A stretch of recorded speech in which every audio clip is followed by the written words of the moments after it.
Welcome to news alert. యువకులకు ఎవరు సంఘీభావం తెలపాలన్నా చంద్రబాబు ఆయన ఎల్లో మీడియా సోషల్ మీడియా వారు వెంటనే బురద జల్లుతున్నారని వైఎస్ఆర్సీపీ అధ్యక్షుడు వైఎస్ జగన్ మండిపడ్డారు. యువకులను గంజాయి బ్యాచ్ రౌడీ షీటర్లంటూ హేయంగా మాట్లాడుతున్నారని తీవ్రంగా విమర్శించారు. అలాంటి మాటలతో కుటుంబాల పరువుకు భంగం కలుగుతుందని అన్నారు. ఎవరిపైనా కేసులు ఉంటే వాటిని తేల్చేది కోర్టులే తప్ప పోలీసుల తీర్పులు చెప్పడమేంటని ప్రశ్నించారు. ఇది న్యాయ వ్యవస్థను అగౌరవపరిచే పని అని అన్నారు. చంద్రబాబుపై 24 కేసులు ఉన్నాయంటే ఆయన నడి రోడ్డుపై తన్నితే ధర్మమా అని నిలదీశారు. వ్యవస్థలపై నమ్మకం ఉండాలి, కానీ వ్యక్తిగత స్వార్థాల కోసం పోలీసులను హింసా మార్గానికి ప్రోత్సహించడం మంచిది కాదన్నారు. రాజకీయాలు చేసే వారిలో కనీస నైతికత బాధ్యత ఉండాలని జగన్ సూచించారు. వీళ్ళను చూడడానికి, వీళ్ళకి సంఘీభావం తెలపడానికి జరుగుతా ఉన్నది అన్యాయము అని చెప్పి ఎవరైనా గలమిప్పితే చంద్రబాబు నాయుడు గారు, ఆయన ఎల్లో మీడియా, ఆయనకు సంబంధించిన సోషల్ మీడియా వీళ్ళంతా బురద జల్లుతూ వీళ్ళందరూ అనే మాటలేమిటి? వీళ్ళది గంజాయి బ్యాచట, వీళ్ళు రౌడీ షీటర్లట అని రకరకాలుగా వీళ్ళ కుటుంబాన్ని పరువును తీస్తూ వీళ్ళందరూ మాట్లాడుతూ ఉన్నారు. నేను అడుగుతా ఉన్నాను, కేసులు ఎవరి మీదైనా కానీ కేసులు ఉండొచ్చు. గతంలో ఎవడైనా కూడా గిట్టిన వాళ్ళు కేసులు పెడతా ఉంటారు. కేసులు ఎవరి మీదైనా ఉండొచ్చు, కానీ ఆ కేసులు ఉన్నప్పుడు ఆ కేసులు తేల్చాల్సింది కోర్టులు. అలా నేరం చేశారని మీరు చెప్పొచ్చు, చేయలేదు అని చెప్పి వాళ్ళు చెబుతారు. తేల్చాల్సింది కోర్టులు. మరి అలాంటి కోర్టులకు ఇవ్వాల్సిన అధికారం పోలీసులే తీసుకోవడం ధర్మమేనా అని అడుగుతా ఉన్నా. అంటే పోలీసులే అబాండాలు వేస్తారు, పోలీసులే జడ్జిమెంట్ కూడా ఇస్తారు. మరి ఇలా చేయగలిగే నైతికత పోలీసులకు ఉందా అని అడుగుతా ఉన్నా. ఇలా చేయడం ధర్మమేనా అని అడుగుతా ఉన్నా. చంద్రబాబు నాయుడు గారి మీద ఇదే పోలీసులు చెప్పే లాజిక్కే, ఇదే సోషల్ మీడియాలో తెలుగుదేశం పార్టీకి సంబంధించిన వాళ్ళు దొంగ పోస్టులు పెడతా ఉన్న తీరునైతేనేమి, ఇదే ఈనాడు, ఆంధ్రజ్యోతి, టీవీ5 లాంటి ఎల్లో మీడియాలు నడుపుతా ఉన్న కథనాలు అయితేనేమి, వీళ్ళ మీద కేసులున్నాయని నేను అడుగుతా ఉన్నా. ఇదే చంద్రబాబు నాయుడు మీద 24 కేసులున్నాయి. మరి చంద్రబాబు నాయుడు మీద 24 కేసులున్నాయని చెప్పి చంద్రబాబు నాయుడు గారి నడి రోడ్డు మీదకి తీసుకొని వచ్చి తన్నడం ధర్మమే అవుతుందా అని అడుగుతా ఉన్నా. వాళ్ళన్న రాకేష్ పాలిటెక్నిక్ మెకానికల్, ఆ పిల్లాడికి సంబంధించిన కాలుకు సంబంధించిన ఎక్స్రే, ఇలా కాలు ఇరిగిపోయింది, లోపల రాడ్ ఉంది, రాడ్ పెట్టి ఆ రాడ్కు కాలును ముడేసి డాక్టర్లు ఈ మాదిరిగా ఉన్న పరిస్థితిని చూస్తే పోలీసులు ఆ కాలు మీద కాలు పెట్టి నడి రోడ్డు మీద ఆ పోలీసు కాలు తొక్కుతూ ఆ రాకేష్ అనే పిల్లోడిని ఇలా కొట్టడం, అది కూడా నడి రోడ్డు మీద షేమింగ్ చేస్తూ చేయడం ధర్మమేనా అని అడుగుతా ఉన్నా.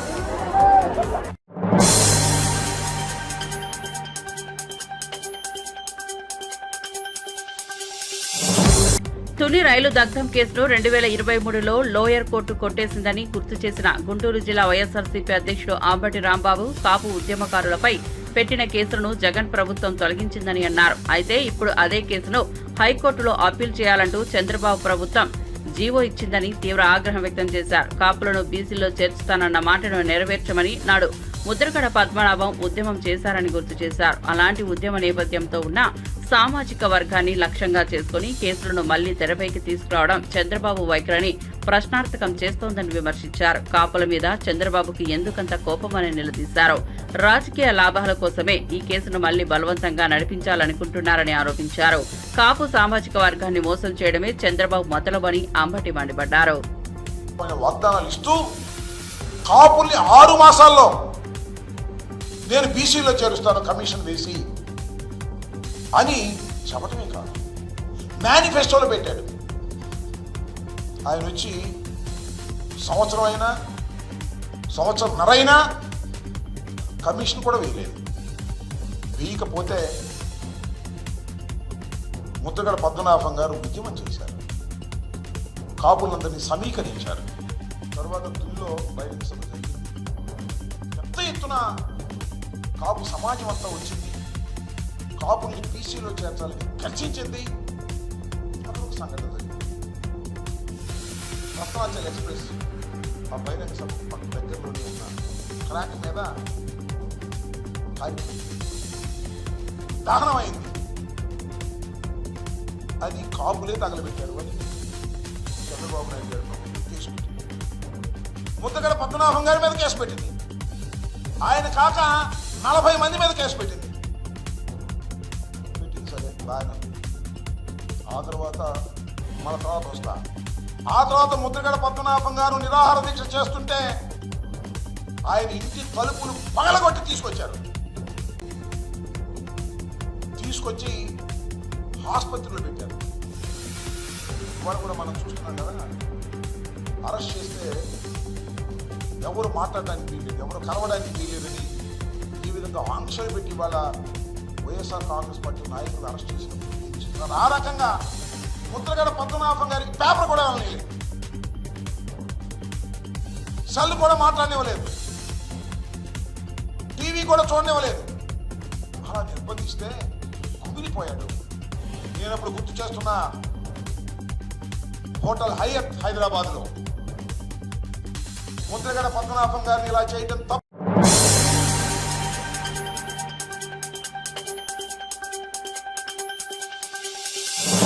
కుంభకోణాల నుంచి ప్రజల దృష్టి మళ్లించేందుకే జగన్ ముఠా ధర్నాల పేరుతో నాటకాలు ఆడుతోందని కుమ్మడి సంధ్యారాణి మండిపడ్డారు. ప్రజలిచ్చిన తీర్పును వెన్నుపోటు అంటారా అని ఘాటుగా ప్రశ్నించారు. తల్లి చెల్లిని ఆస్తి కోసం ఇంటించి గెంటేసిన వ్యక్తి జగన్ అని తీవ్ర విమర్శలు గుప్పించారు. కుటుంబ వ్యవస్థనే దెబ్బతీసిన వ్యక్తి ప్రజల కోసం మాట్లాడే హక్కు ఉందా అని నిలదీశారు. వెన్నుపోటు గొడ్డలు వేటుకు పేటెంట్ జగన్దేనని ఎద్దేవా చేశారు. ప్రజలు వైసీపీ అరాచక పాలనకు ముగింపు పలికిన రోజు రేపు అని, ఆ రోజును ప్రజాస్వామ్య పండుగలా జరుపుకుంటారని తెలిపారు. ఇకపై ప్రజా వ్యతిరేక శక్తులకు తెలంగాణలో స్థానం ఉండదని స్పష్టం చేశారు. ప్రజలు ఒక తీర్పు ఇచ్చారు, నువ్వు పనికిరావు, నీ పరిపాలన చేత కాదు, నువ్వు పూర్తిగా అన్యాక్రాంతం చేస్తున్నావు, నువ్వు ఎప్పుడు కక్షాదింపు చర్యలు చేస్తావు, నువ్వు తల్లి చెల్లినే బయటకు తోసేసిన వాడివి, బాబాయిని గొడ్డలతో నరికిన వాళ్ళకి పూర్తిగా సహాయ సహకారాలు అందిస్తున్న వాడివి, నువ్వు రాజకీయాలకు పనికిరావు, అందుకే నీకు ప్రతిపక్ష హోదా కూడా ఇవ్వము అన్న చెప్పిన ప్రజలకి నువ్వు వెన్నుపోటుదారులు అంటావా? అసలు నీకన్నా పెద్ద వెన్నుపోటుదారుడు ఎక్కడైనా ఉన్నాడా? ఈ 1 year లో ఎన్నైతే మనం మేనిఫెస్టోలో పెట్టామో 70% ఆల్రెడీ పూర్తయిపోయాయి. కానీ నువ్వు 5 సంవత్సరాల పరిపాలనలో కనీసం 20% కూడా పూర్తి చేయలేకపోయావు.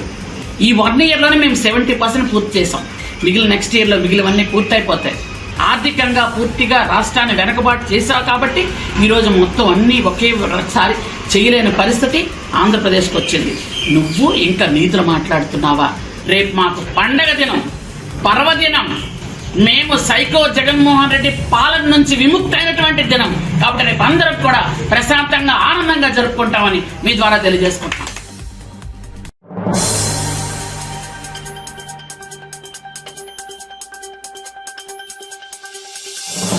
కాంగ్రెస్ ప్రభుత్వంలో ఉద్యమకారుల త్యాగాలకు నిజమైన గౌరవం దక్కుతోందని Hyderabad market committee vice chairman Kotla Srinivas పేర్కొన్నారు. ఉద్యమంలో పాలు పంచుకున్న వారిని గుర్తించి వారిని ప్రభుత్వ కార్యక్రమాలు ఆహ్వానించడం, సన్మానించడం ఎంతో అభినందనీయమని చెప్పారు. త్యాగాలు చేసిన వారిని మర్చిపోకుండా వారిని గుర్తించేందుకు కాంగ్రెస్ ప్రభుత్వం చిత్తశుద్దితో పనిచేస్తోందన్నారు. ఉద్యమాల పట్ల కాంగ్రెస్ ప్రభుత్వం గౌరవాన్ని చూపుతోందని, అదే నిజమైన ప్రజా ప్రభుత్వం లక్ష్యమని వ్యాఖ్యానించారు. ఉద్యమకారుల స్థానం చరిత్రలో చిరస్థాయిగా నిలవాలని ఆకాంక్షించారు. ఎలాంటి అతిశక్తి లేదు. అదే విధంగా ఏదైతే తెలంగాణకు స్ఫూర్తిదాత, తెలంగాణ ఉద్యమంలో కీలక పాత్ర వహించిన గద్దారన్న పేరిట కూడా ఇలా చలనచిత్ర పరిశ్రమలో ఎవరైతే బాగా రాణించిన వారికి అందరికీ కూడా ఇలా గద్దార్ గారి పేరు మీద ఖచ్చితంగా అవార్డు ఇవ్వాలని గొప్ప నిర్ణయం తీసుకున్న మా ముఖ్యమంత్రి రేవంత్ రెడ్డి గారని చెప్పక తప్పదు. గత టిఆర్ఎస్ పాలనలో 10 సంవత్సరాల్లో కళాకారులను విస్మరించారు, రచయితలను విస్మరించారు. అదే విధంగా ధూమ్ ధామ్ పాటలతో ఈ రాష్ట్రంలో తెలంగాణ ఉద్యమానికి స్ఫూర్తినిచ్చిన కళాకారులందరినీ కూడా ఇలా మర్చిపోయిన గత చరిత్ర మీది. ఇలా కళాకారులను మెచ్చుకొని కళాకారులను ఇలా సముచిత స్థానం ఇచ్చి గౌరవించిన వ్యక్తి మా ముఖ్యమంత్రి రేవంత్ రెడ్డి గారని సందర్భంగా నేను అడగదలుచుకున్నా. ఏనాడైనా మీరు కళాకారులను పిలిచి రాష్ట్ర ప్రభుత్వంలో మీరు ఉన్నప్పుడు ఏ కళాకారులను పిలిచి మీరు ఏమైనా సమస్యలు తెచ్చిరా? ఏ కళాకారుని జీవన శైలి మీద కానీ వాళ్ళు ఎలా బతుకుతున్న మీద ఏదైనా ఆరాధించిరా? ఆ సబ్జెక్టు మీద ఎప్పుడైనా లోతైన అధ్యయనం చేసిందా గత ప్రభుత్వం? నేను అడుగుతా ఉన్నా. గౌరవ ముఖ్యమంత్రి రేవంత్ రెడ్డి గారు ఏదైతే సెక్రటరియట్ సచివాలయంలో ఇచ్చిన మాట ప్రకారంగా మొన్న జూన్ 2 నాడు ఏదైతే పెరెడ్ గ్రౌండ్ లో ఈ యొక్క కళాకారులందరినీ పిలిచి ఒక్కొక్కరికి ₹1 కోటి ఇచ్చిన హామీ నిలబెట్టుకున్న గొప్ప మానవతావాది గౌరవ ముఖ్యమంత్రి రేవంత్ రెడ్డి గారి మా క్యాబినెట్ మంత్రులు చెప్పక తప్పదు.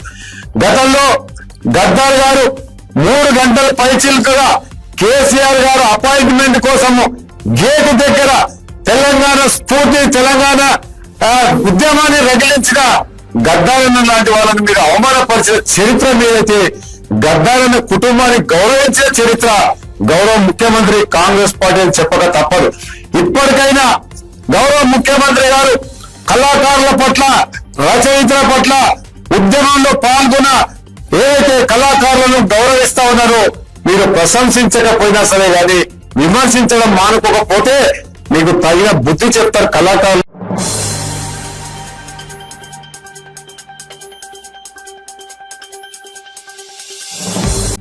అమృత్ పథకం కింద కేంద్రంలోని బీజేపీ ప్రభుత్వం రాష్ట్రానికి బడ్జెట్ కేటాయిస్తున్న కాంగ్రెస్ ప్రభుత్వం మాత్రం ఎస్టీపీ ప్లాంట్లు, డంపింగ్ యార్డుల కోసం భూములు కేటాయించకపోవడం దారుణమని బీజేపీ పట్టభద్రుల ఎమ్మెల్సీ శ్రీ అంజిరెడ్డి విమర్శించారు. రాష్ట్రంలోని ఏ మున్సిపాలిటీలోనూ ఇప్పటి వరకు భూములు కేటాయించకపోవడం అత్యంత బాధాకరమని అన్నారు. స్కూళ్లు, కాలేజీలు, ఆసుపత్రులు మాదిరిగానే మురుగునీటి శుద్ధి కోసం ఎస్టీపీలు అవసరమని పేర్కొన్నారు.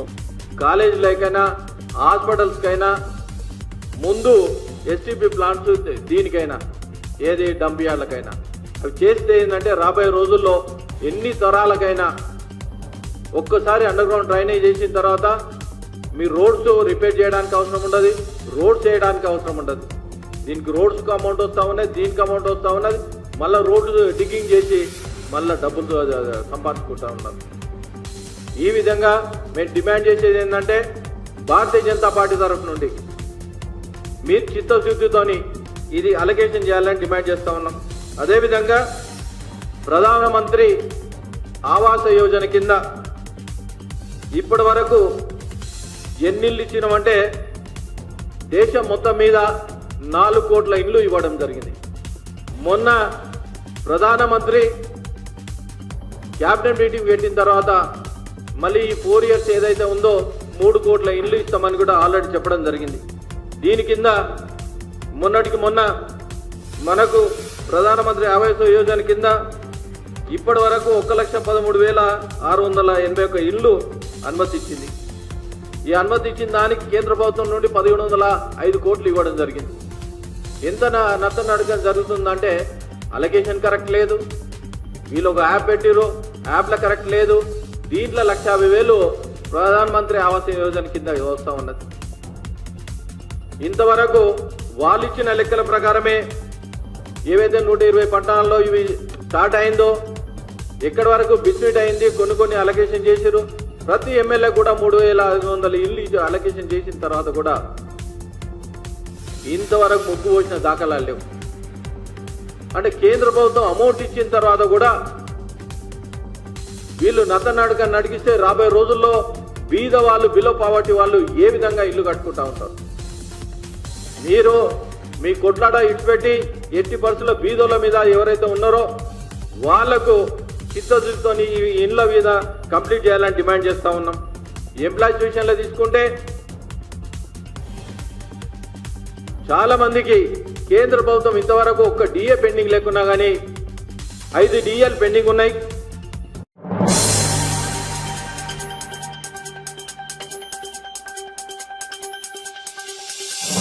హైదరాబాద్ శంషాబాద్ ఎయిర్పోర్ట్ లో నకిలీ డిగ్రీ సర్టిఫికెట్లను తయారు చేసి విదేశాలకు పంపుతున్న ముఠాను పోలీసులు పట్టుకున్నారు. హస్తినాపురం ప్రాంతానికి చెందిన అశోక్ అనే వ్యక్తి Dhanalakshmi overseas study visa consultancy నడుపుతూ విద్యార్థుల్ని మోసం చేస్తున్నాడు. 2021లో కేరళకు చెందిన నకిలీ డిగ్రీ సర్టిఫికెట్ తయారీదారుడితో కలిసి పనిచేస్తున్న అశోక్ అకాడమిక్ బలహీనంగా ఉన్న విదేశీ విద్యార్థుల వద్ద నుంచి 80,000 నుంచి ₹1,00,000 వరకు వసూలు చేసేవాడని పోలీసులు తెలిపారు. అందులో 30,000 రూపాయలు కేరళ వ్యక్తికి పంపేవాడని వెల్లడించారు. పోలీసులు వారి వద్ద నకిలీ డిగ్రీలు, యూనివర్సిటీ స్టాంపులు, సెల్ ఫోన్లు, 10 లక్షల నగదు స్వాధీనం చేసుకున్నారు. Study in abroad and visa consultancy అనే ఒక ఫేక్ ఏజెన్సీ అనుకోండి. అది డూప్లికేట్ డిగ్రీ సర్టిఫికేట్స్ ని, హోటల్ మేనేజ్మెంట్ సర్టిఫికేట్స్ ని క్రియేట్ చేసి స్టూడెంట్స్ ని యూఎస్ గట్ట పంపిస్తున్నారు. వాడు దాదాపు 5 years నుంచి దాదాపు ఒక 15 మంది దాకా degree certificates, fake certificates produce చేసి పంపించేసింది. గోపాల్ రెడ్డి అనే వ్యక్తి టెక్సాస్ డల్లాస్ లో ఆ ఇమిగ్రేషన్ లో అతను చెక్ చేస్తే ఓవర్ స్టే ఇక్కడ అయినందువల్ల డౌట్ వచ్చి వెరిఫై చేస్తే ఆయన యూనివర్సిటీలో ఆల్రెడీ ఇన్యాక్టివ్ పొజిషన్కి వెళ్ళిపోయిన సో ఇన్యాక్టివ్ ఉంది కాబట్టి ఆయన రిటర్న్ చేస్తే ఇక్కడ మన హైదరాబాద్ ఎయిర్పోర్ట్కి వచ్చినప్పుడు వీళ్ళు ఇమిగ్రేషన్ వాళ్ళు చెక్ చేస్తే అది సర్టిఫికేట్ డూప్లికేట్ అని తేలింది అతను అడిగితే. సో మధురై వాళ్ళకి సంబంధించి 17 సర్టిఫికేట్స్, ఉస్మాన్ యూనివర్సిటీకి సంబంధించిన 4 సర్టిఫికేట్స్ అవన్నీ సీజ్ చేసి, అదేవిధంగా 10 లక్షల రూపాయల క్యాష్ కూడా సీజ్ చేసి వాళ్ళని అరెస్ట్ చేసి రిమాండ్ చేస్తున్నాం.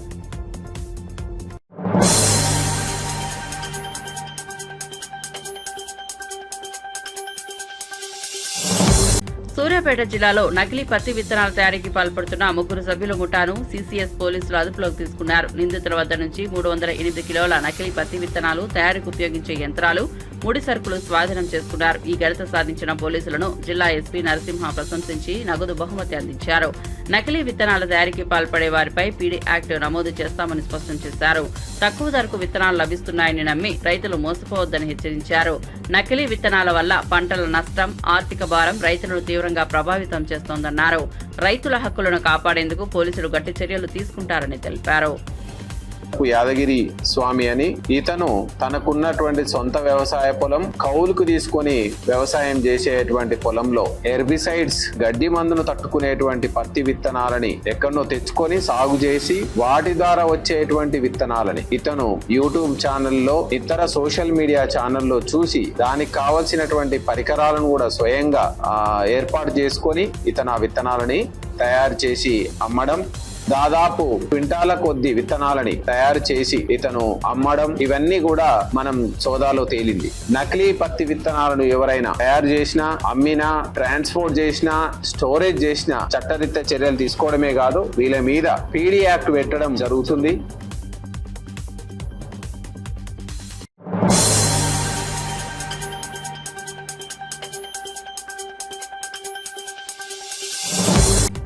పర్యాటక అభివృద్ధిని ప్రోత్సహించేలా మచిలీపట్నం మంగినపూడి బీచ్ వద్ద మసులా ఫెస్ట్ వైభవంగా నిర్వహించారు. ఈ సందర్భంగా మంత్రి కొల్లు రవీంద్ర మాట్లాడుతూ దక్షిణ భారతదేశంలోనే అతిపెద్ద బీచ్ ఫెస్టివల్ గా మసులా ఫెస్ట్ ను రూపొందించామని తెలిపారు. తొలిసారి రాష్ట్రంలో సీ కయాకింగ్ ను ప్రవేశపెట్టామన్నారు. Heli ride, paragliding, speed boat, jetski, bungee వంటి వినోదాత్మక క్రీడలను ఏర్పాటు చేసినట్టు వెల్లడించారు. ఈ ప్రారంభోత్సవ కార్యక్రమంలో సినీ నటులు మంచు మనోజ్, నారా రోహిత్ పాల్గొని అభిమానులకు ప్రత్యేక ఆకర్షణగా నిలిచారు. బీచ్ ఫెస్ట్ తో మచిలీపట్నం పర్యాటక అభివృద్ధి చెందుతుందని మంత్రి ఆశాభావం వ్యక్తం చేశారు. ఈ రోజు నాకు ఇక్కడ రావడం చాలా చాలా ఆనందంగా ఉంది. సభాముఖంగా I love you all. Kollu Ravindra గారికి, బాలశౌరి గారికి, అలాగే రవినాయుడు గారికి, కలెక్టర్ గారికి, మరి ఇక్కడ విచ్చేసిన ప్రతి ఒక్క పెద్దలకి పేరు పేరుగా నమస్కారం. కొరకాల నారాయణ గారికి, ప్రతి ఒక్కరికి మమ్మల్ని ఇక్కడ పిలిచినందుకు చాలా సంతోషంగా ఉంది. చాలా గొప్ప కార్యక్రమాలు చేస్తున్నారు. ఈ ఫెస్ట్ ఇక్కడ చేయడం అనేది చాలా మంచి విషయం. ఇక్కడికి వస్తుంటే ఇక్కడ గొప్పతనం గురించి ఇంకా తెలుసుకుంటూ ఉన్నాను. మన భారతదేశంలో ఇది 2వ పోర్ట్ అంట మనకి. అండ్ అది మళ్ళీ ఆ తర్వాత ఎన్నో వరదలు వచ్చి, అప్పట్లో చాలా కష్టాలు వచ్చి, ఆ తర్వాత మళ్ళీ పోర్ట్ రాలేదు. మళ్ళీ ఇది సంవత్సరాల తర్వాత పోర్ట్ చేస్తారంటే నిజంగా మన ముఖ్యమంత్రి గారికి సెల్యూట్. అండ్ ప్రతి ఒక్కరికి పేరు పేరున, అలాగే రవినాయుడు గారు కూడా బాగా స్పోర్ట్స్ కి బాగా కండక్ట్ చేస్తున్నారు, చాలా ఇంట్రెస్ట్ చూపిస్తున్నారు. మాతో డిస్కస్ చేసి ఇండస్ట్రీ తరఫు నుంచి ఏం చేద్దాం, ఒక స్పోర్ట్స్ స్టార్ట్ చేద్దాం మన ఏపీలో అని చెప్పి చాలా ఇనిషియేటివ్స్ తీసుకుంటున్నారు. అలాగే ప్రతి ఒక్కరికి ఇక్కడ మా భైరవన్ సినిమాని ఎంతో గొప్ప విజయం చేసినందుకు మాకు చాలా సంతోషంగా ఉంది. దాంట్లో మీకు తెలిసిందే, నారా రోహిత్ గారు, మన శ్రీనివాస్ గారు, నేను కలిసి నటించిన సినిమా మన విజయ్ కనకమేట్ల గారి డైరెక్షన్ లో దుమ్ము లేపేస్తుంది ప్రతి ఏరియాలో. అలాగే ఇంకో 1.5 వీక్ లో ఇంకో 1.5 వారం ఉంది, హరిహర వీరమందు వస్తుంది. సో అది వచ్చేంత వరకు మన భైరవన్ అలాగే హౌస్ఫుల్స్ కంటిన్యూ చేయండి. Thank you and we're so happy. మీరు వచ్చిన తర్వాత కూడా ఏపీలో బ్రాండ్ మరే. Thank you so much sir. Love you. Thank you, thank you all, thank you. మనం అంతా ఒకటి, అది గుర్తుపెట్టుకోండి, మనం అంతా తెలుగు వాళ్ళం, మనం అంతా ఇండియన్స్. జై బోలో భారత్ మాతాకి, జై బోలో భారత్ మాతాకి, వందే మాతరం. Love you.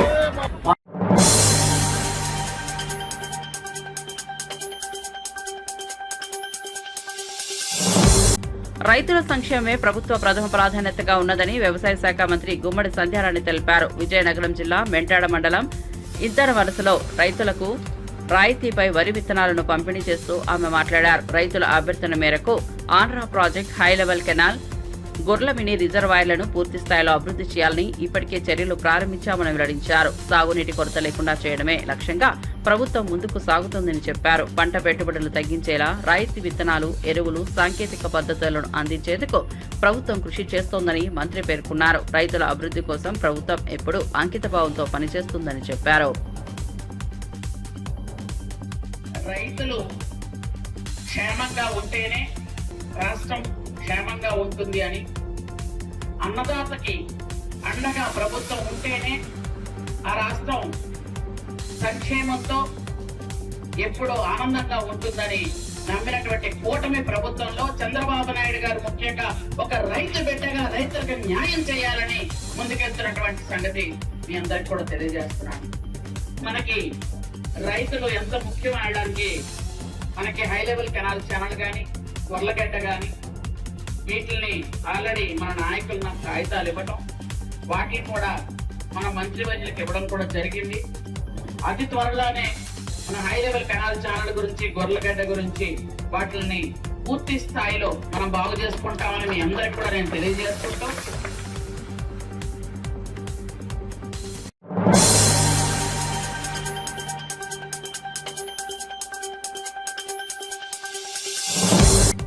గులకరాయి కేసులో వైసీపీ రాజకీయ లబ్ధి కోసం అమాయకులను బదులుపరుచులుగా మార్చారని మాజీ ఐపీఎస్ అధికారి ఏబీ వెంకటేశ్వరరావు ఆగ్రహం వ్యక్తం చేశారు. ఈ కేసులో నేటికి ఎలాంటి పురోగతి లేదని విమర్శించారు.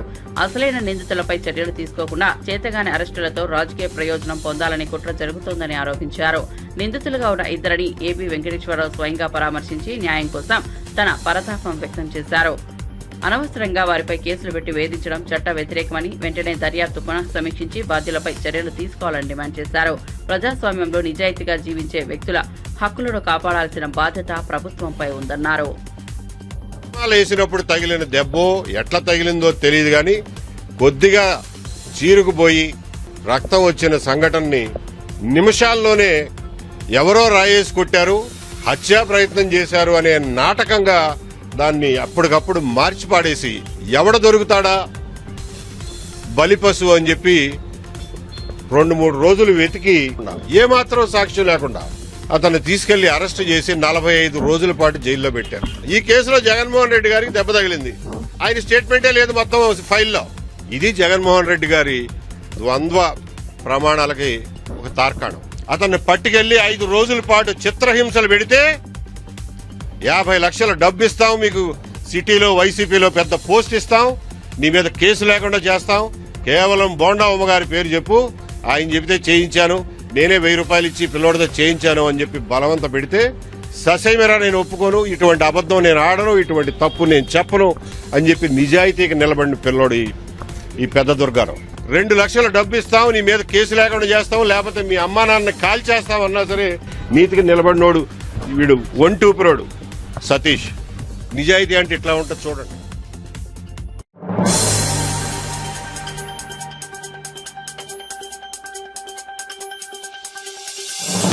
జగిత్యాల జిల్లాలోని ప్రముఖ పుణ్యక్షేత్రం కొండగట్టు ఆంజనేయ స్వామి ఆలయంలో భక్తుల రద్దీ అధికంగా కనిపించింది. ఉదయం నుంచే భక్తులు ఆలయానికి తరలివచ్చి పుణ్యస్నానాలు ఆచరించారు. స్వామివారి దర్శనానికి భక్తులు బారులు తిరగడంతో క్యూ లైన్లు నిండిపోయాయి. మొక్కులు చెల్లించేందుకు పెద్ద సంఖ్యలో భక్తులు తరలివచ్చారు. కొండగట్టు ఆలయ ప్రాంగణం భక్తజనంతో కిటకిటలాడుతోంది. ఆలయ అధికారులు ఏర్పాట్లు పటిష్టంగా నిర్వహిస్తున్నారు. సాంప్రదాయ వాతావరణంలో శాంతి భద్రతల నడుమ భక్తులు తృప్తిగా స్వామివారి దర్శనం పొందుతున్నారు.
బీఆర్ఎస్ నేత మాజీ మంత్రి తన్నీర్ హరీష్ రావుకు ఖమ్మం జిల్లాకు చెందిన బీఆర్ఎస్ కార్యకర్త ఉప్పల వెంకటరమణ ముదిరాజ్ వినూత్నంగా పుట్టినరోజు శుభాకాంక్షలు తెలిపారు. ఒడిశాలోని పూరీ తీరంలో ప్రత్యేకంగా హరీష్ రావు సైకత శిల్పాన్ని రూపొందించి తన అభిమానాన్ని చాటుకున్నారు. ఈ విశిష్ట శిల్పం ద్వారా హరీష్ రావుకు ప్రేమాభిమానాలను తెలియజేశారు. విభిన్నంగా శుభాకాంక్షలు తెలుపుతూ సోషల్ మీడియాలో ఫోటోలు వైరల్ అవుతున్నాయి.